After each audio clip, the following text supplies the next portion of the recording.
आप आंदोलन कर रहे लोगों से यदि चर्चा करेंगे तो मैं गारंटी और दावे के साथ कह रहा हूं कि 10 में से 9 लोगों को ये नहीं पता कि संशोधन में है क्या। कि आप पहले वक्फ बोर्ड के संशोधन को एक बार पढ़ लीजिए कि उसमें है क्या। आपके बच्चे, आपके परिवार, आपकी बेटी, आपकी प्रॉपर्टीज़, इससे मुस्लिम पक्ष के लोग भी पीड़ित हैं। मैं ऐसे सैकड़ों आपको उदाहरण, ऐसे सैकड़ों परिवार अब भी मेरे संपर्क में कई लोग जैसे मिलते हैं मुझे, जिनसे वक्फ बोर्ड से वो खुद परेशान है। नमस्कार, मैं चिराग जैन और आप देख रहे हैं सोगन टीवी। इस समय लोकसभा का सदन चल रहा है और ऐसे में इस बात के पूरे कयास लगाए जा रहे हैं कि ईद के बाद जो है वक्फ बोर्ड संशोधन किया जाएगा। वक्फ बोर्ड संशोधन अपने आप में एक बड़ा विवाद, इस पर जो है ये विषय है और इस पर दिल्ली से लेकर बिहार तक मुस्लिम संगठनों का प्रदर्शन भी जारी है। तमाम विषयों को लेकर के लोगों से बातचीत करेंगे। क्या नाम है आपका? आशुष सेंगर।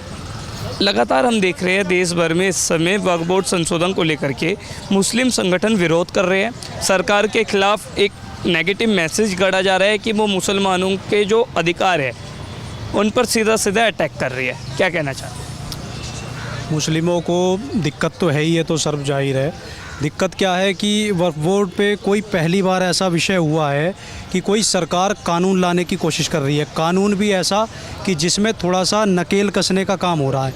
नकेल क्यों कसने का शब्द मैं इस्तेमाल कर रहा हूँ, उसका कारण ये है कि कहीं ना कहीं वक्फ बोर्ड अब तक अनियंत्रित रूप से कार्य कर रहा था। उस पर कभी किसी ने टीका टिप्पणी या उसे कभी किसी ने रोकने की या पूछने की जहमत नहीं करी। जब पूछने के लिए कोई आदमी मौजूद ही नहीं था तो ऐसे में अचानक से नियंत्रण रूपी जो सरकार आ जाए और पूछने लगे कि आपने ये क्यों किया, तो तकलीफ़ यहाँ है। अब इसमें संशोधन में जो चीज़ें आ रही हैं उन पर चर्चा नहीं करनी किसी को, ना उन्हें जानना, ना ही मुस्लिम पक्ष के लोग जानना चाहते हैं कि संशोधन हो क्या रहा है। आप आंदोलन कर रहे लोगों से यदि चर्चा करेंगे तो मैं गारंटी और दावे के साथ कह रहा हूँ कि 10 में से 9 लोगों को ये नहीं पता कि संशोधन में है क्या। वो जिस आंदोलन के लिए आए उसे आंदोलन की रूपरेखा का कुछ नहीं पता। तो उन्हें सिर्फ क्या संशोधन होगा? संशोधनों में बहुत सारी चीज़ें हो रही हैं जिनमें अब तक वक्फ बोर्ड ने जो कार्य करा है उन कार्यों का परीक्षण देना पड़ेगा इन्हें। अब तक वक्फ बोर्ड ने जो भी ज़मीनें एक्वायर करी हैं according to supreme court of law, अब आप वक्फ बोर्ड के नए संशोधन के मुताबिक आप कोर्ट में जाकर अपनी ज़मीन के लिए यदि वक्फ बोर्ड ने उस पर दावा ठोका है तो आप कोर्ट में अपील कर सकते हैं, पहले नहीं कर सकते थे। इसी प्रकार से बहुत पॉजिटिव रेस्पॉन्स वाली चीज़ें और जायज़ चीज़ों को सरकार ने वक्फ बोर्ड में संशोधन के अंतर्गत लाई है। तो बहुत अलग चीज़ें नहीं करी हैं, कुछ ऐसा नहीं कर दिया कि बिल्कुल ऐसा कर देंगे कि कहीं मुस्लिम रह ही नहीं सकता, जी नहीं सकता, खा नहीं सकता, सब कुछ छीन लेंगे, वक्फ बोर्ड को निचोड़ देंगे कपड़े की तरह, ऐसा कुछ नहीं है। तो केंद्र सरकार का जो एक्शन है बिल्कुल सही है, बिल्कुल जायज़ संशोधन है, जायज़। मैं मुसलमान पक्षों से अपील करता हूँ, नौजवानों से अपील करता हूँ जो मुस्लिम पक्ष या समाज से आते हैं, पढ़े लिखे हुए नौजवान, जिनको अकल नहीं है या जिन्हें सुनना नहीं है सही चीज़ों का, उनसे तो मैं नहीं अपील कर सकता। पर जो लोग समझते हैं, जो लोग जानते हैं इन चीज़ों को, मैं उनसे अपील करना चाहता हूँ कि आप पहले वक्फ बोर्ड के संशोधन को एक बार पढ़ लीजिए कि उसमें है क्या। आपके बच्चे, आपके परिवार, आपकी बेटी, आपकी प्रॉपर्टीज़, इससे मुस्लिम पक्ष के लोग भी पीड़ित हैं। मैं ऐसे सैकड़ों आपको उदाहरण, ऐसे सैकड़ों परिवार अब भी मेरे संपर्क में कई लोग जैसे मिलते हैं मुझे, जिनसे वक्फ बोर्ड से वो खुद परेशान है। मुस्लिम मोहल्लों में मुस्लिम लोग परेशान हैं। कारण क्या है? वक्फ बोर्ड सिर्फ कब्जे के रूप में बड़े बड़े उद्योगपतियों को, बड़ी बड़ी कंपनियों के रूप में ज़मीनों को किराए पे दे देता था। क्यों? उन ज़मीनों में करना क्या? डेवलपमेंट इतनी ज़मीनें हैं। अब एक बात आप बताइए, 30,000 एकड़ से और एकदम से 9 लाख एकड़ ज़मीन हो जाना, ये अपने आप में बड़ी बात है, बहुत बड़ी बात है। 3 लाख एकड़ हमने कह तो दिया, 3 लाख एकड़ और 9 लाख एकड़ और 30,000 एकड़, पहले 30,000 एकड़ और 9 लाख एकड़ में कितना बड़ा डिस्टेंस है। 30,000 एकड़ भी बहुत बड़ी चीज़ होती है, पर पूरे देश में चलो आपको मिली। अब आप उसमें से, मैं कह रहा हूँ, 1 लाख एकड़ का भी हिसाब नहीं दे पाएंगे। हालात ये हो रहे हैं, दिक्कत यहाँ हो रही है, तकलीफ़ यहाँ हो रही है। सरकार ने कहीं कोई ऐसी चीज़ें नहीं करी है। साफ तौर पर 30% जो है वक्फ बोर्ड की ज़मीन बढ़ती हुई नजर आई। 30% नहीं है, ये तो कागज़े, हाँ, तो ये आप 300 गुना से भी ऊपर जा रही है चीज़ें जो आप समझ रहे हो।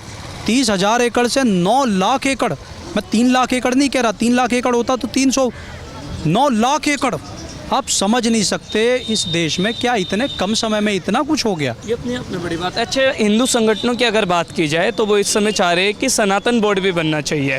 सनातन बोर्ड के साथ साथ वो कह रहे हैं कि भारत को हिंदू राष्ट्र भी बना दो। अब विपक्ष जो है लगातार इन सवालों पर निशान खड़े कर रही है, बीजेपी को घेर रही है, क्या कहना चाहिए? कारण क्या है कि आज़ादी 1947 में हमें प्राप्त हुई।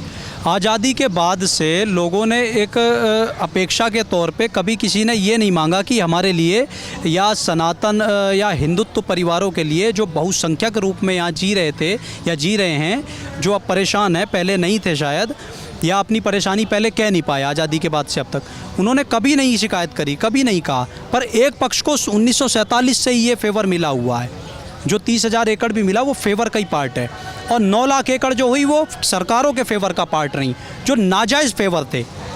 आपने उसका उल्टा मंदिरों और सनातन के जो मंदिर हैं, सनातनियों के जो मंदिर हैं, सनातनी सभ्यता या हिंदुत्व को मानने वाले लोग हैं, उनके मंदिरों तक पे सरकार का एक्वायरमेंट है।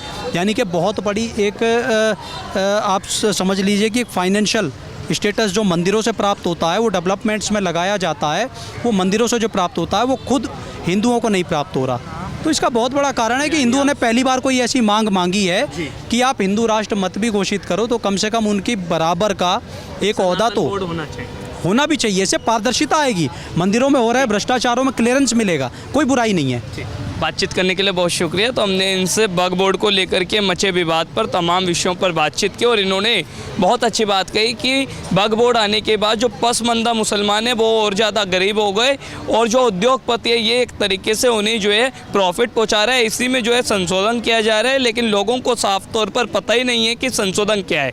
इसलिए एक बार जानना, पता करना, समझना अपने आप में बड़ी बात है। लेकिन इस बात की पूरी पुष्टि हो चुकी है कि ईद के बाद केंद्र सरकार जो है वक्फ बोर्ड संशोधन करेगा, और अपने आप में देश में एक बड़ा जो मुद्दा है ये आगे भी चलता रहेगा। वीडियो जर्नलिस्ट गौरव के साथ चिराग जैन, सौगंध टीवी, दिल्ली। आप देख रहे हैं सौगंध टीवी, सौगंध वतन की।